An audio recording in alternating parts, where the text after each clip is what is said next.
Hello and welcome back to NoBS. Today we return to talking about the election season and Trump versus Biden. Trump, of course, is the Republican candidate, the sitting president running for re-election. Joe Biden is trying to challenge him, and he's had a pretty interesting supporter pop back up. We talked about this before when we referenced this and talked about the history behind this controversial figure, going by the name Richard Spencer. Richard has become a very hot topic over the years, initially coming to prominence before the last election. Back in 2016, he was noted for supporting Donald Trump, and the media was very, very happy to take this figure and say, hey, if this Richard guy supports Trump, Trump must be a racist too. They're calling everyone racist, and they're saying this guy is some kind of nationalist, so if he supports Trump, that's really bad. And that was the meme back then. It didn't really play. It didn't really hold water. No one really cared, and the only reason people really knew about this Richard guy was because he was propped up by the media. Since then, he hasn't done much. He's kind of abandoned public life a little bit, but he comes back into the spotlight once in a while. In fact, CNN hired this guy a few times and tried to make him a thing, and now he's come up for an interesting reason. Like how we talked about in the last video, we're coming up with him again because he's doubling down on his support for Joseph Biden. That's right. Spencer is now supporting Biden, saying that he should be president now. He said he's going to vote for him, but funny enough, we're not hearing the same kinds of reactions from the media. They're not calling Biden racist for being supported by this supposed nationalist guy, this kind of racist guy who's been caught saying bad things on tape. Like, he's had a lot of things aired out in recent years. I don't know much about him besides what you hear there. I'm not interested or a fan or anything like that. I just think it's very, very hypocritical the way he's being propped up and being used by the media here. So we're going to talk about that soon. Talk about an article and how he's supporting Biden again and doubling down on that stance and how the media isn't saying much about it. So we'll get to all that soon. But first, let's take a quick moment to check out our sponsor. 70 to 90% of your skin, joints, tendons, and bones are made up of collagen. Your gut depends on it too, and even your hair and nails contain collagen as well. And that's why I started taking Ageless Multi-Collagen. Just add 1 scoop of it to whatever you're drinking at the time, and then in less than a month, you'll start experiencing younger looking skin with more vibrance, and you'll have more energy too, just like me. Plus, if you order today, we'll offer free shipping by going to my custom link right below this video, or you could type in healthwithnobs.com. Thanks for your time. Hope you enjoy this product, and now back to the show. Great, now that that's out of the way, let's talk more about this story. Here's a tweet from Benny that kind of encapsulates it. It says, wow, Joe, how do you explain this? Richard Spencer reiterates support for Biden, disavows useless and traitorous GOP. Now, this is interesting post the first debate. The first debate was last week, and this was an interesting, contentious kind of issue during that debate. The moderator was, of course, biased for Biden, and he didn't really hold Joe to task on anything, but he did call out Trump for some stuff that really didn't matter. Like, for example, if he was a good moderator, he would have asked Biden to call out the Antifa and the BLM riots and say, hey, tell your people not to be violent and hurt people and kill people and destroy property. But instead of doing that, instead of doing what the people might want to hear about, no, instead Wallace asked Trump to denounce white supremacy and these Proud Boy groups and these other groups that are basically not doing much of anything. They're certainly not being violent or,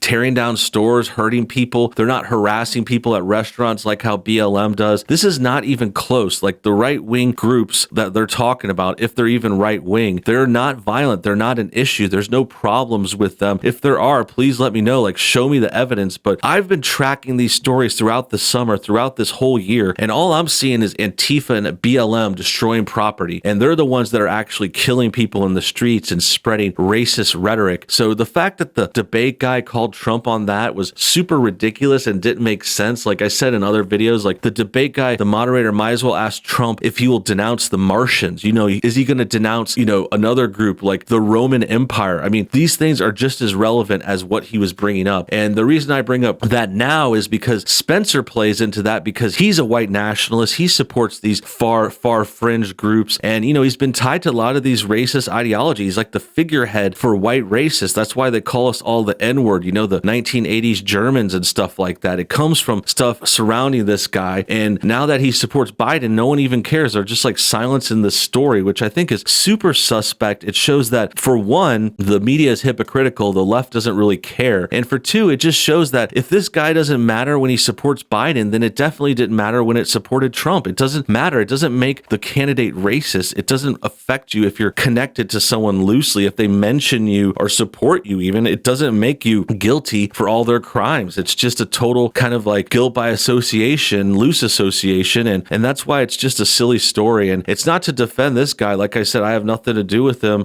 Some people try to connect us and try to connect Trump to it. But now that he has a direct connection to Biden, what are you going to say? Like, are you going to say that Biden's racist too? Because I know I was called racist. I know Trump was. A lot of conservatives are, and it's just not going both ways. Let's read into this Newsweek article and see what else they have to say. White nationalist Richard Spencer reiterated his support for Democratic presidential candidate Joe Biden Tuesday, days after a spokesman for the Biden campaign rejected Spencer's endorsement. Replying to a tweet Tuesday morning, Spencer wrote that he recognized how ineffective, useless, and traitorous the GOP is, reaffirming his decision to vote for Biden in the November election. Here's a quote of his tweet. MAGA and the GOP are collectivists now. That's the Republicans. He hates the Republicans. He never really was a Republican. That's the thing. That's the takeaway. This actually was proven before, too. There was a famous interview in a documentary. Dinesh D'Souza is a great filmmaker. He actually interviewed Richard Spencer, and he got him to say some pretty interesting things. People tried to ignore this back then, but essentially, D'Souza exposed Richard as a socialist. He's kind of more of a socialist left-winger than he ever was a conservative. He really was jumping on the Trump train when it was trendy. He was trying to go MAGA to get attention, and it worked. So you can give him props, like kudos for figuring out how to play the media and get attention and get yourself some buzz. But in the long run, we're seeing a flip-flopper. We're seeing someone who's not really having strong convictions for the right. He never was one of us. He always was a left-wing socialist who also is likely, grifting. He's likely just saying things at the right time to try to make money or to get hype or to get his website going, to sell books or something else like that. And yeah, I think that's important to note here. And it's just kind of him showing his true colors. And this actually has happened with a lot of people recently. Like, there's been a lot of so-called conservatives who jumped on the Trump train hard in 2016. And a lot of them have been rolling back over the last year. And they're trying to have this whole thing where they're like, oh, I'm leaving the right. The conservatives are lost now. But the truth is they were never really conservative. They were never really strongly that political. They didn't really know what was going on. They just started supporting Trump. They got a few fans from that. And now they're backing away. And this year they think Trump might lose. But they're going to have a lot to,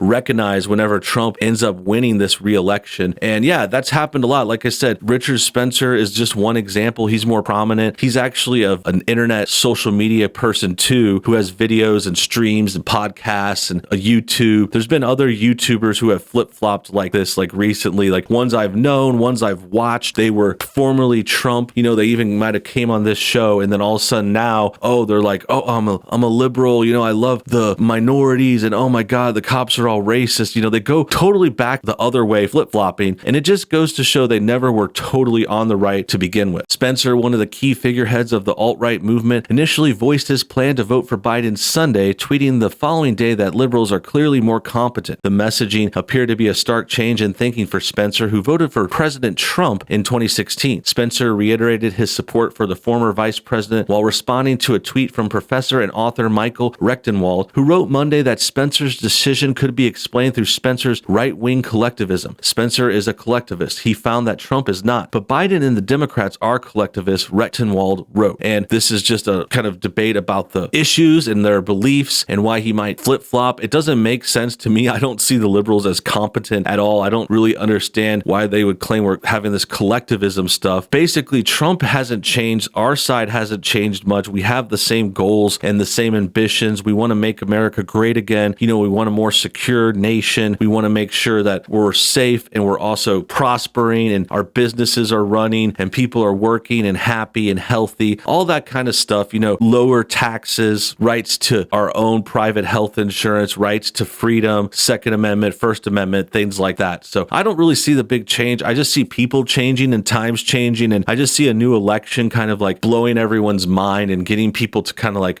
break down and lose their crap and just not even know what to think anymore. They can't handle it. Some people can't handle it. Collectivism is a movement which prioritizes the needs and goals of an entire group rather than those of individuals. Right-wing collectivism, as demonstrated during the 2017 rally, is fascism, or in its German form, National Socialism, writes Professor McCloskey in the preface to Jeffrey Tucker's book, Right-Wing Collectivism, The Other Threat to Liberty. So I'm not really familiar with that stuff. I guess Spencer is the supposed collectivist, thinking more about the group and more about, it's like focusing on race, I think is what they're implying. Like he's more about like securing and protecting his own race. It's just like more race-focused stuff, which really does make sense that he aligns with left-wingers. They're the ones that are really focused on that. Conservatives don't really care about race. A lot of us don't. Some liberals too. Like I've seen some good ones and some channels that just, everyone's cool. Like we're open. We're a mixed kind of society. America has a lot of immigrants in different faces and people and races and, religions and stuff. And that's the way we roll. And that works for us. And I think conservatives aren't that like, we don't care about like, oh,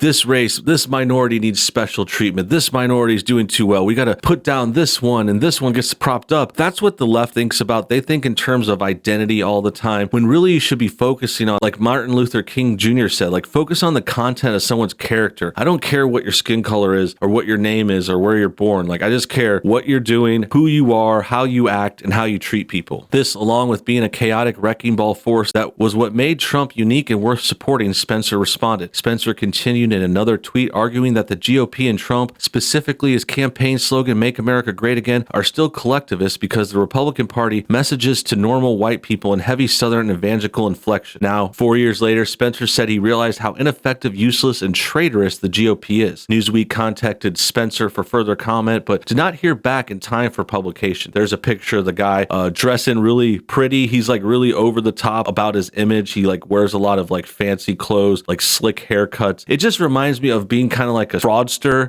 like a kind of like sweet talker. He's just like always kind of like got an angle. You know what I mean? There's always some kind of like angle, and it's about like, ripping people off, making money, getting stuff done like that, and just showing that he's in it for different reasons. He's not a politician. He's just some kind of like commentator, not dissimilar from a channel like on YouTube or someone making a podcast or someone hosting a show, like maybe not a TV show. I would say he's kind of like an internet personality, but he's definitely this like lightning rod that was used against us. And that's why I bring it up now. It was used against Trump for years, and they tried to pretend this guy was this big racist Republican and all the Republicans believed in that. But the truth is no one did. And in actuality, he was just a left-wing grifter, like coming in at the right time to make some money. And now he's falling back to where he really came from, the socialism, the Biden camp, the Democrats. And I think that's important to point out, especially considering the left's hypocrisy here. That about wraps things up. I hope you guys enjoyed today's video. Make sure you comment your thoughts on everything below. Hit the like button if you enjoyed what you saw. Subscribe if you're new, and hit the bell for notifications too. Until next time, have a great day.